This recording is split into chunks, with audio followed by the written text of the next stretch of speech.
Hi అండి, నేను మీ దివ్య makeup artistry. యాక్చువల్గా మేమందరం ఇప్పుడు ఎలాగో ఈవెంట్స్ లేవని చెప్పేసి ఫ్యామిలీ మెంబర్స్తో ట్రిప్ అయితే వేసుకున్నామండి కర్ణాటక. నేను లాస్ట్ ఇయర్ అయితే ఫిబ్రవరిలో కర్ణాటక వచ్చాను. తుల్జాపూర్, కొల్హాపూర్, పండరిపూర్, గోకర్ణ, అనంత పద్మనాభ స్వామి ఇవన్నీ దర్శనం చేసుకున్నాము. సో అప్పుడు మమ్మీ, నేను, మా అక్క, బావ వెళ్ళాము. ఇప్పుడు వచ్చేసి మేము ఫ్యామిలీ మెంబర్స్తో వచ్చేసామండి. అమ్మ వాళ్ళ సిస్టర్, వాళ్ళ డాటర్స్ అందరూ, మా అక్కలందరం కలిసి వచ్చాము. కర్ణాటక ట్రిప్ అయితే మేము వేసుకున్నామండి. సో కర్ణాటకలో ఫస్ట్ దర్శనం అంటే, కర్ణాటకకి రావాలంటే మనం ఎలాగో మహారాష్ట్ర నుంచి రావాలి కాబట్టి మేమైతే ఫస్ట్ తుల్జాపూర్కి అయితే వచ్చేసామండి. సో నాకు కుదిరినంత వ్లాగ్ అయితే నేను చేస్తున్నాను. ఎందుకంటే మనకు వచ్చేసి తుల్జాపూర్ నేను అందరికీ అంటే వచ్చినా రాకపోయినా చూసే వాళ్ళు ఇంట్రెస్టెడ్ పీపుల్స్ ఉంటారు. నా స్టేటస్లు, నా స్టోరీస్ ఇంట్రెస్ట్తో చూస్తారు కాబట్టి నేను స్పెషల్గా చేస్తున్నాను. చూడని వాళ్ళందరూ చూసుకుంటారని చెప్పేసి, సో అందరి కోసం అని చెప్పేసి నేను పెడుతున్నాను. మేమైతే తుల్జాపూర్కి ఎంటర్ అయిపోయామండి. చాలా అంటే చాలా బాగా అనిపిస్తుంది. మహిమాన్వితమైన అమ్మవారు.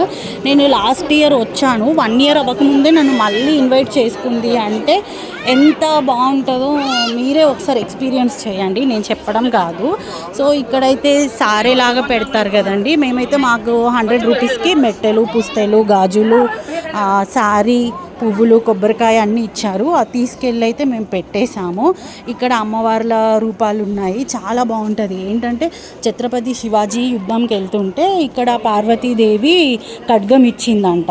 సో ఆ ఖడ్గంతో మన శివాజీ గారు గెలిచారు. సో దానివల్ల అమ్మవారికి ఇంకా మంచి అంటే చాలా ఎలా చెప్పాలో నాకు అర్థం అవ్వట్లేదు యాక్చువల్గా, కానీ చాలా మహిమాన్వితమైన అమ్మవారు. ఏది కోరుకున్నా జరుగుతుంది. 100% నేనైతే ట్రస్ట్ చేశాను. ఇక్కడ మీరు టెంపుల్కి వస్తే ఇక్కడ హల్లు బండ కూడా ఉంటుందండి. 20 రూపీస్ అట్లా పెట్టేస్తే మనకు అయ్యగారు ఒక కాయిన్ ఇస్తారు. దాన్ని పెట్టేసి మనం హల్లు బండలో పెట్టేస్తే దాన్ని రొటేట్ చేస్తారు. ఆ రొటేషన్ చేసినప్పుడు మనకు అయ్యే కోరిక ఉంటే తిరుగుతుందండి, అవ్వంది ఉంటే తిరగదు. బట్ చాలా అంటే చాలా మహిమాన్వితమైన ప్లేస్. దర్శించని వాళ్ళు ఒక్కసారైనా దర్శించుకోండి, దర్శించుకున్న వాళ్ళు మళ్ళీ మళ్ళీ దర్శించుకోండి. మేమైతే చాలా ఎంజాయ్ చేసాము. మేబీ మీకు ఈ వ్లాగ్ చాలా బోర్ అనిపించవచ్చు, చాలా డిలే అనిపించవచ్చు. కాకపోతే నేనైతే మేము దిగిన ఫొటోస్ అన్నీ పెట్టాను. గుడి లోపల అయితే మనకు ఫోన్ అలౌడ్ లేదు, నాట్ అలౌడ్ ఫోన్ కాబట్టి నేను గుడి లోపల మొత్తం తీయలేదు.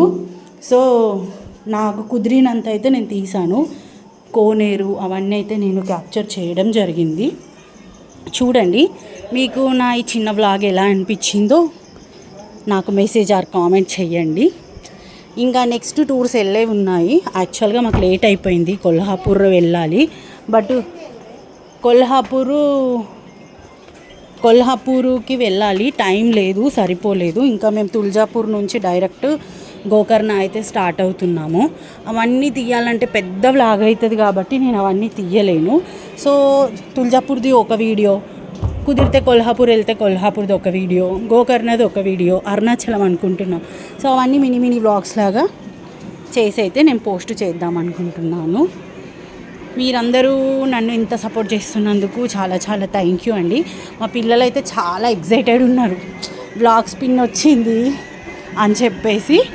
బట్ అందరైతే చాలా హ్యాపీ అనిపించింది. చాలా అంటే చాలా బాగా దర్శనం కూడా జరిగింది.